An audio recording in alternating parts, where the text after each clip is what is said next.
I'm going to be working for the next couple of weeks, so I won't be able to finish this tonight, but we'll go as far as we can. I think there's enough here to be a blessing to you. I hope you all have enjoyed this. If you missed one of these lessons, everything is recorded. It's all on YouTube, and you can just search for Spiritual Marketplace, and then the name of my channel is Finding the Narrative. So you punch all that in. I wish it was less. I wish it popped up more. Surprisingly enough, if you just Google Salty Bible Hour, we're the first thing that pops up. And man, you ain't gonna find Joseph Carter. I had to change it from Joseph Carter because there's a guy who kills rats with a, what is it? He kills rats with ferrets, and apparently he is world famous, dude. Like, you can't get on the first 6 pages of Google with, that man has dominated the market by killing rats with a ferret. So anyhow, name of my channel's Finding the Narrative. You can find all of our episodes on there. Gil has become world famous. I told him that the other day. Hundreds of people have heard me say the name of Gil, so. I think everybody else's name too. But, all right, let's start in Ecclesiastes 11:1, just as a good place to start. Like I said, we're not gonna. If you missed one of these, I'm not gonna try to revisit everything, but we are going to recover our last point from last week. Ecclesiastes 11:1, cast thy bread upon the waters, for thou shalt find it after many days. Let's pray. Father, Lord, I love you. I thank you so much for your word. I pray, Lord, that you would just bless this lesson tonight, and Lord, say only what you can say.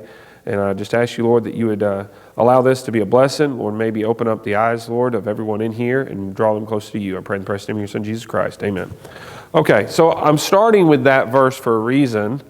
I want to readdress the idea of open reciprocity, okay? So I'll read some of the stuff that I've written again. Open reciprocity keeps no accounts because it implies a relation of permanent mutual commitment. You give with no expectation of return from the individual that you've given to. There is no need for immediate or direct reciprocation because there is a great interconnectedness that collectively contributes to the well-being of all. Now, if I can just make this as simple as possible, you recognize this dynamic from your marriage, right? You can't have a marriage where you do something with the expectation that it is going to be returned, or you can't have a relationship where like a balanced reciprocity would be, I only lend because I know I'm going to get repaid. I only give because I know I'm going to get a return, and there's an expected return, and there is a predetermined return on a lot of those things. That would be balanced reciprocity. That would mean that the only way that I'm going to help out Bo is if I know Bo is going to help me out in the future. Now, I used the term last week. I said that's tit for tat. Tit for tat is eye for an eye, tooth for a tooth. These are all that's a definitional term of how they set up AI, right? Like you can set up AI with a lot of different, an array of basically personality, right? And they're all set up different ways for different problems, okay? So tit for tat would mean that whatever, like if Gil wants to cooperate, then I will cooperate. But if Gil diverts and does not cooperate, I will then divert, okay? And I will continue to divert until Gil cooperates. Now, I know this doesn't make a lot of sense, but it's like this. If I give $1 to Walt, Walt gives $1 back to me. If I give $1 to Walt and Walt doesn't give me any dollars, I do not give $1 to Walt until he gives me $1 back. Meaning what? Meaning everything's fair and balanced. Means that he took advantage of me. I get to take advantage of him one time before I'm willing to be mutual again, okay? Now, the reason why that's so important is if we do not operate with an open reciprocity, then you're really not exercising your faith. This is basically saying God's in control. I don't keep account of what I give or how I'm not trying to give. If I'm given with no expectation of return. You say, why? Lord's in control. And He's going to repay me, and He's going to take care of it, and He's keeping counts of it. That's an important part. You're actually limiting your faith if you operate with another level of reciprocity. You're operating along a level of finite reciprocity, which would be how you run a business, right? How you organize yourself. There's a lot of people that do that. A lot of people do that in their personal lives because what? I've been burned before. Great. That means you've got a reward in heaven if there's a God in heaven, right? Okay, let's keep going. Imagine now if God is the owner of the infinite market, required a quality of reciprocity from mankind. What work could we do to earn eternity? And how has something become transcendent if it behaves with immanence? Immanence, think of physical, think of Emmanuel, right? It's the drawing down of something that is better than that. All right, think of God handing the world a water bill after it rains. Now, we didn't go over some of these verses, but you can pretty much see what we're getting at here. For the same measure that you meet, you should be measured to you again. Now, is it going to be measured to you again immediately? Is it going to be measured to you instantaneously? What did he say to the disciples when they asked, we've given up homes and we've given up land? And he says, there's no one who's forfeited wife or children. He's like, that you will not be repaid. Now, I want to make this very clear. What does that also mean? There's nobody who has forfeited that will not receive a reward, right? What if you've never forfeited? You should have no expectation of an eternal reward if you've made no eternal investment. Does that make sense? You're actually missing out on your reward by wanting to get it back immediately. Okay, now, watch this, Matthew chapter 25, verses 34 through 40. Now look, I have cut these sections up. That is not the entire passage, okay? These are pieces of verses, of different verses from those passages. When you see a large cut like that, unless it's got a long, lengthy lease, that's probably what I've done. I'm just letting y'all know what's going on there, all right? Then shall the righteous answer him, saying, Lord, when saw we thee hungered, or fed thee, or thirsty, and gave thee drink? And the king shall answer and say to them, verily I say unto you, inasmuch as ye have done it unto one of the least of these my brethren, ye have done it unto me. So what? They gave with no return, but then who is making everything right? Jesus Christ the King. Okay. All right. Keep going here. Abraham believed God, and it was counted unto him for righteous. Now, to him that worketh is the reward not reckoned of grace, but of debt. So you have to understand that in all of this, God is completely operating with you every time He is giving you salvation at the cost of what? At the cost of the bill that He already paid. Right? You didn't earn it. God's not in debt to you, repaying you for something that you did. And that's sometimes how this gets set up. There is a lot of this. I've just happened to have watched recently a lot of Calvinism things. We watched a debate the other night between James White and Leighton Flowers. I've got to drink this coffee, y'all, because if I don't, by several case studies, I will perform 15% worse. That's actually true. I've watched several of these debates, and there seems like there's this moral clause for people that do not believe determinism that somehow I am taking ownership of my own salvation. No one on the other side of that thing believes that. I believe all people, and everyone who reads the Bibles knows this, everyone gets saved by submitting to the will of God. Well, what's the will of God? For all men to be saved, right? That doesn't mean that every man submits to the will of God, right? Because we see that they don't. But every man that does get saved by submitting to His will. Sometimes there's this weird thing where it's almost like they're making it a work salvation thing, where somehow by I'm believing God owes me something. It's like, no, God offered a free gift, right? All right, anyhow, there's more to that to be said. I actually think there's a conclusive argument to that case. All right, that ye may be the children of your Father which is in heaven, for He maketh the sun to rise on the evil and on the good, and sendeth rain on the just and the unjust. And then, of course, the verse that we opened up with. Basically, if I'm operating within this capacity, then I am willing to lose because there is a greater reward. How does that ring true back with the stuff that we read out of Hebrews chapter 11, when it said they sought for a country, right? They were willing to give up. I'm willing to forfeit whatever I can forfeit on this plane for the eternal reward that it could bring me, right? I think that a lot of this stuff that gets pushed over, if you're not careful, we make these divisions. I'm going to use the board tonight a little bit. We make these divisions where we draw boxes.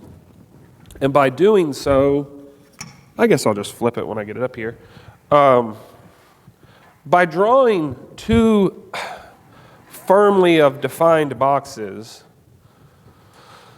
what we end up doing is eliminating truth that is real. How many of y'all know what the Beatitudes are? Raise of hands. I know what the Beatitudes are, okay? Matthew chapter 5, the significance of the Beatitudes is, I believe it's the first time that Jesus Christ is speaking publicly. Matthew chapter 6 comes right after that. Now, what's the significance of Matthew chapter 6, and especially according to what even our pastor has been teaching lately? What would be the significance of Matthew chapter 6 and what's being laid out in Matthew chapter 6? It's where you get the Lord's Prayer. How many of y'all know the Lord's Prayer, right? The whole point of that, all right, and I'm going to draw a couple boxes here, all right?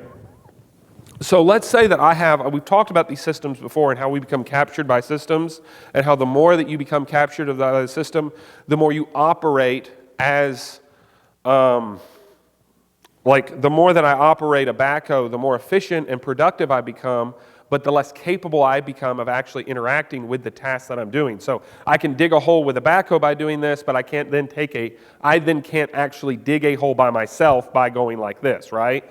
That would not facilitate that same action. So I become part of the tool that I use, and the tool becomes part of me. Well, I've talked about this before. I can give you new truth, new truth, new truth. And what happens is, because our brains are set up this way, it's called, it's an availability heuristic, but it's also called an availability cascade, meaning that the information that you have is the most likely, you have a bias towards that information, and it's the most likely how you would categorize stuff. We'll get into this more and more as we further in the series, so don't get discouraged if I'm throwing a lot on you here. But basically, I can give you a new truth, but whatever system you have, and if it was Catholicism, or if it was even, do it with us. If it's a Baptist who is a dispensational Baptist, right? You're going to have a tendency to put everything in a box and categorize it, right? Because this is the system that I use. Here's the problem. And I used this example with Gil earlier in the week. I told you that you're going to know everything I'm preaching eventually, buddy. But basically, if I said, all right, whoever you love the most, okay? Whoever you love the most in this world, they just passed away. We're at the funeral, okay? And I kept giving you facts about it. Whoever it is, this person passes away, they weigh X amount of weight, they're so tall, the casket costs this much, there were 210 people in attendance, there was 72-degree ambient temperature outside. You have a tremendous amount of information about an event, but none of it has any meaning. Does that make sense? So you've got all of this information about an event, but there's no meaning behind what has been transpired. We haven't really touched into the fact that the person that you love most in this world is now gone, right? So it's the same thing. A lot of times what we'll do is we'll say, well, we're in Matthew chapter 6, so this is before Christ has initiated the new covenant, so we're in the Old Testament, we're talking to a Jewish audience, we're blah, blah, blah, right? We're going down this line, and we're packing information into a box. But if you really look at what's going on in Matthew chapter 6, Jesus Christ is coming to a bunch of Jews who want a physical kingdom, and he's talking to them exclusively about a spiritual kingdom, right? It's exclusively about a spiritual kingdom, and it's about spiritual things. And so when you get to the end of that thing, he says, seek ye first the kingdom of God, and he puts that in contrast to, don't seek these things of the world, because that's what all the Gentiles seek, right? So if you just take that and you make it, well, oh, okay, it's just Jewish, it doesn't apply to me, well, you're missing out on a great truth of what is it doesn't matter when God has a perfect kingdom on this earth, his hierarchy of value when it comes to spiritual things is still being laid out no differently than if I looked at the physical aspect of things, I could see, oh, God doesn't want rape, and God doesn't want murder, and God doesn't want, you see what I'm saying? All of these values that you can attend to, you're still deriving truth from them. Also, if you look at other things in that passage, it wouldn't make sense if we were saying that it was only strictly Jewish, right? Because then we, in contrast, would have to put ashes on our head when we fast. We would have to sound a trumpet every time we put money in the plate, right? You see what I'm saying? So you can't just always cut with a dividing line like that. You have to exercise the second part of your brain to find out what is the meaning. What does this mean, right? All right. Now, that is just a little side note on open reciprocity. What is the value and why is it so important that we operate with this metric? Like I've said already, you devoid yourself of all ability for future revelation and future reward. Watch, this is why I quoted Matthew 6, because we're going to use it. Sometimes you're getting ahead of the game here a little bit. That it may be in secret. Why? That thy Father which seeth in secret shall reward thee openly. This is how we already operate. We already operate with it. Does anyone come in here and sound a trumpet and say, I'm praying, y'all? No, we all pray in our own, probably in your car. I pray more in my car than anywhere. We all pray in our own secret. And why? Because we are operating with the assumption that there's a God in heaven who's going to hear us, right? I mean, that's how I operate. That's what I'm operating with. Okay. All right. Now, if you keep going with this, the infinite market is not limited by time. This should be definitionally obvious, meaning that something that's infinite shouldn't be limited by time, okay? But it is more than simply an infinity model that cannot end. All right, you've all seen those. Y'all have seen, does anyone know what an infinity? How many of y'all have seen Avengers? Y'all remember this? What's that? It's an infinity model, right? It never technically ends, okay? All right, there you go. All right, it is the idea that all decisions are made without the weight of time upon them. Infinite agents play with time, and finite agents are crushed by the gravity of time as it collapses upon them. Case in point, everlasting life is defined so finitely in our minds that we have collapsed the idea to the simplistic notion of non-death, right? That's not everlasting life. You have a life now that is a finite life, right? But yet you will have everlasting life if you've been saved. Is your finite life limited to just you not being dead? No, it's very vibrant. There's all sorts of aspects to your finite life. Well, your everlasting life would not be less vibrant. You understand what I'm trying to say? But we've limited it down to, I don't have to go to hell anymore, right? And that's the way that people interact with it. They interact with it as, I'm not going to hell. That's great. It's just a really poor understanding of what God was trying to give you to begin with. All right? Oh, wrong way. All right. The eternal markets of the infinite economy triumphs creativity. A dog, I'm going to have to take this down. This thing's just in the way. Worthless. All right. Can everyone still see this thing? Or do I need to move that more? I'll move it more. A dog which is taught to shake hands is not actually shaking your hand. All right? A dog that is taught to shake hands is not actually shaking your hand. I hope that that's a little obvious, but what I mean is, just because I can get you to be ritualistically spiritual would in no way make you spiritual, okay? That should be... We've all seen a different layered version of this, and sometimes things have to get pushed to such an extreme before people wake up. Like, I almost think that what is happening with our society is a purposeful thing that God is doing, maybe in a desire to wake people up. Because what we've done is we've now seen that not only can a man pretend to be a woman, right, having never been a woman, with no understanding of what a woman is, only recreating the fictitious imagination that they have of a woman, right? And that has to be acknowledged as legitimate. And everyone kind of wakes up and says, this is crazy. You got a dude in a dress, and that's not a woman, right? I should say everyone wakes up. Some people wake up to that reality. Here's the problem. We're more than willing to let a guy who's never had any contact with God, doesn't know anything about God, has no real relationship with God, tell you about God. I'm telling you, there's something, that whole thing is a physical outpouring of a long-baked spiritual problem. That you have a bunch of people pretending they're Christian, pretending they have what is a genuine Christian relationship, pretending that they have a genuine action with God, and that they're spiritual. Meanwhile, not only are they not spiritual, but they They could not locate God if they had to. They could not find him. They could not acquire him for you. They could not showcase him in any way. So this is what I'm saying. Those extremes should cause you to tether them back to what has caused this. What caused this in our society? What caused this breakdown, right? Or else you're going to come to some real poor conclusions. Anyhow, triumphs creativity. A dog which is taught to shake hands is not actually shaking your hand. We do not create whenever we rehearse actions. We've discussed already the need for genuine inspiration. However, we have not bridged the issue of individualism. There can be no diversity of gifts without diversity of individuals. Cookie-cutter Christianity has led to a Swiss cheese problem where errors are amplified due to the lack of divergence. Now, here's the problem with a word like diversity. It's been sectioned down into, oh, we're diverse if I have a black guy on the cover of my Christian college, right? We're diverse now. And they're not diverse. They've brought in a guy who just happens to be black that thinks exactly like them.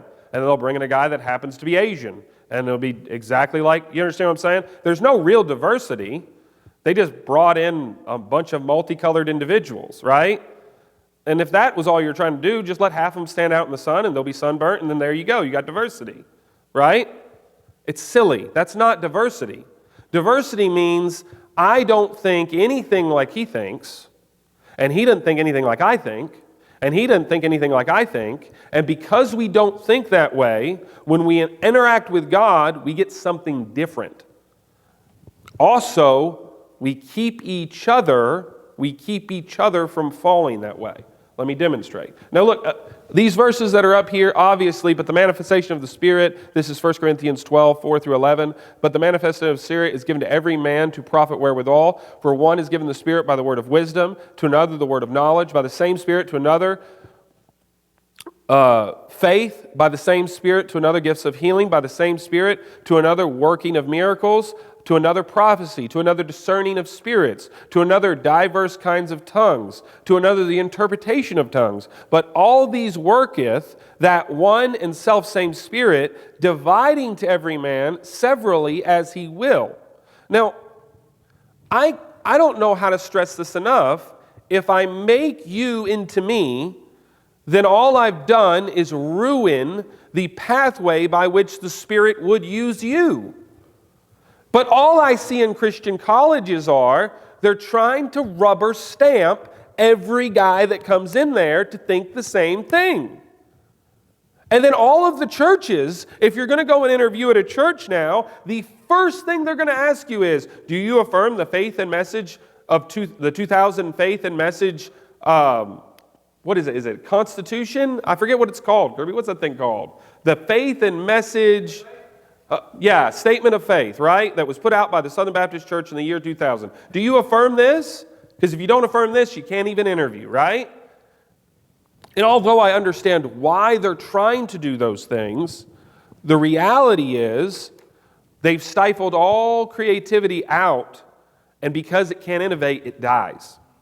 I'm telling you something, we've lost that aspect of it. All because of what we're trying to do. Right now, if you want to find anything original, you're going to have to break away from all of the systems, which is scary because you know what else is out on the fringes? The things that can hurt you the most. If I took that chart and I did a distribution chart, right? And a distribution chart is nothing this. It looks like a big giant hump. It goes up and it goes down. Now, when you're learning about just basic statistics, they'll tell you about the tails of distribution. Here's what no one speaks about. The tails of distribution mean the bottom top or the top 5% of a whole population. Those are who make the society better or worse. Not the middle 90. It'll be the top 5 guys that invent something that change everything for mankind, and it'll be the top bottom people that do something so horrible they destroy all the freedom for everyone. Right? That's what happens. Now, because we have no diversity, this is what's happened. Now, this is just a random model I pulled off, but this is what the Swiss cheese problem is. If I make everyone the same, then what's going to happen is every time there is what we would call a black swan event. Does anyone remember the definition of the black swan? I've said that many times, a black swan event. Does anyone remember this? All right, black swan event is this. You can never see enough white swans to prove that there isn't a black swan.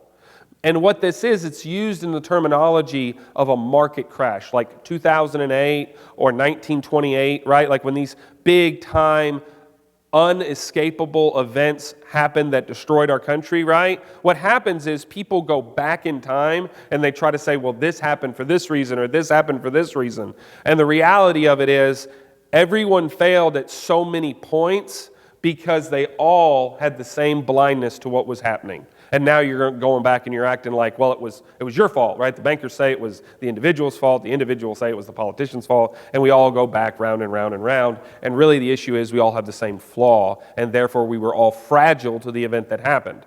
What would be the opposite of this? If we're all individuals, then nothing can collapse us in this way. Remember how we talked about, I'll go back to the other slide. We talked about being fragile or anti-fragile, right? When a market crash happens, you're going to be on the upside of this smile or the downside of it. When a market crash happens, if I'm approaching the apex, I'm approaching it from both ways. If there's no diversity, if there's no individual thought, if there's no divergent thought, then we're all subject to the same crash when that pinch point happens. But if there is, man, you are opening up your greatest ability to interact with something heavenly. I'm telling you something, some of the worst times in this country have been some of the best times by the people of God who were not fragile to the circumstances. And when I say not fragile, I'm not simply talking about being robust. Robust is just this. If I take 2 glasses here and one glass is twice the size of the other one, it can handle more, right? But it's going to flood and cascade exactly like the small one did at some point. That's just you being robust. This is you being a tough old bird, right? Anti-fragile is different. Anti-fragile is you go out to the river and you can pour as much water as you want in that thing. It's just going to keep on going, right? Because it's completely unfragile to the chaos that you can bring to it. All right. I operate this clicker with too much fun. I'm getting addicted to it, I think. Anyhow, keep going. Embraces resonance over amplification, and this will be our final one. We'll end here. A choir is an example of resonance and a loudspeaker of amplification. The amplified voice expects immediate silence from its audience and obedience. This is magisterial speech. Look, this is too easy. Think of the Pope, right? Every time I speak, it's God speaking, and you must obey what I say. Think of a king. Think of all those things. Ideology is the amplification of the eternal. Beginning and end are known, and life must be lived out accordingly. Ideologists hide the choral nature of history. Watch for the reason why we need a diversity. All these things lay out on top of each other, which is a symphony of very different, even opposed voices, making each the other possible. Canons are formed to silence resonance. Once the canons have drowned out all opposing voices, all that is left is abhorrent noise. The eternal thread has become unraveled by the constant desire to amplify each individual stone of the mosaic of God's Word. Listen, you cannot get away from the fact that even when someone disagrees, even when there's strife, think about the strife that occurred between Paul and Peter over him behaving like a Jew when the Jews came around. Think of the strife that happened between Barnabas and Paul that caused them to split and evangelize an entire other side of the world. See what I'm saying?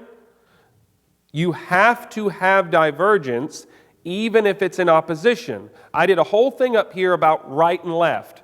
And man, I'm telling you something, if you can put away the fact that you're watching Fox News, put that away. You throw that in the trash, okay? And put away the fact that you're watching CNN. Left and right have nothing to do with Democrat and Republican. Left and right have to do with, do I identify more as an individual or do I identify more with a group? Most of the time left is feminine, most of the time right is masculine. Right has the bad nature of right is to be selfish and to put themselves above all others because they're so individualistic. The bad side of left is to overvalue the group above the individual and strip the individual of their liberty. The only way you achieve balance is by the both coming together. You need both. You need both in this country, and both are broken.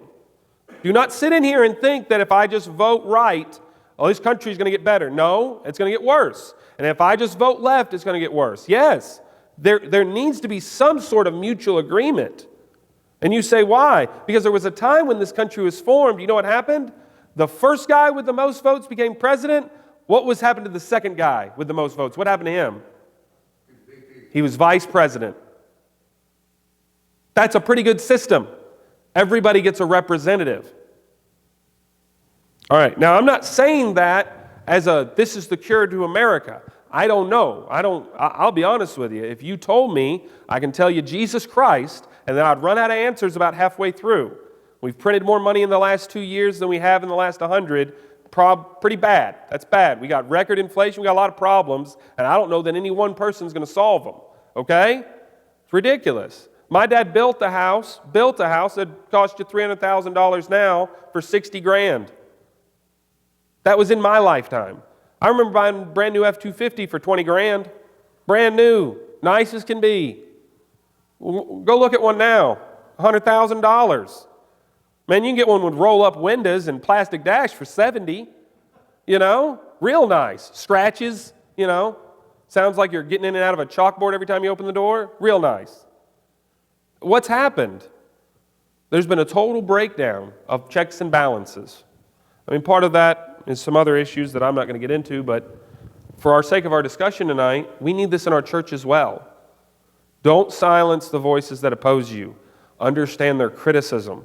This goes for husbands. I can't tell you. Your wife's being critical, listen to it. Listen to it. Don't rebuke it. And the same thing goes for you. You hear something new, what's going to happen? I'm telling you, that availability heuristic bites us all. It bites me too. This is what happens. I'll hear something new, and I got to check myself, because what I'll do is I'll just start popping up all the verses that I got available on how that dude's wrong. And that's all I can do. It's just one after another after another. Well, why do you, first of all, proof that you don't even know what you're talking about. Could you get up and immediately give a lecture on what they just lectured about? Okay, no, I can't. All right, so you don't even know if the verses that are popping up in your head even apply, right? It's part of the problem. Number two, man, you can't even give me another application of those same verses that you just gave to disprove that guy, meaning that you're limited to one framework to begin with. So you're just feeding back into something you already think. That ain't good. All right, anyhow. I just wrote some verses down of showing thyself a pattern of good works. There should be a pattern. There should be, I don't know how to say this in a limited time, Frank, but when I'm talking about that mosaic and I'm talking about the tapestry of eternity, you have things in your life that weigh down. They weigh down your understanding of eternal things. Remember what Jesus Christ said about a man that got married? Not Jesus Christ, what Paul said about a man that got married. He's going to mind the things of the world. And you are. You are. Look, I can't help it. Having a wife and kids makes me very defensive. If I see somebody I don't like, Bo, you glocked up, you know what I'm saying? You can't help that because of the weight of physical things, right? But you need to be aware of it because you might be missing spiritual truths. Let's just be honest. Because of the weights of some of the physical things in our lives, we're a little bit less spiritual, aren't we? We're not looking to witness to a guy in that situation, and we're not looking to tell him about Jesus Christ, and we're not looking to interact with him spiritually, right? You've already been triggered, and now the weight of that is going to act me to cause more and more carnally, right? Now, I'm not saying that sometimes that isn't appropriate. We live in a carnal world. I'm not always trying to have a dialogue with somebody about the Lord. I don't want him to be afraid to utilize physical tools if he needs to in a life or death situation in order to deliver himself from that situation. You understand what I'm saying? You say, what is that? That's Rahab lying. Do y'all understand what I'm trying to say? That's Rahab using a physical tool to deliver herself from death. I just do not want you to take that then same tool and try to put it on Scripture, right? Because then you're gonna carnalize something that's supposed to be eternal. All right, let's close there for the day. We've got enough to go with on that.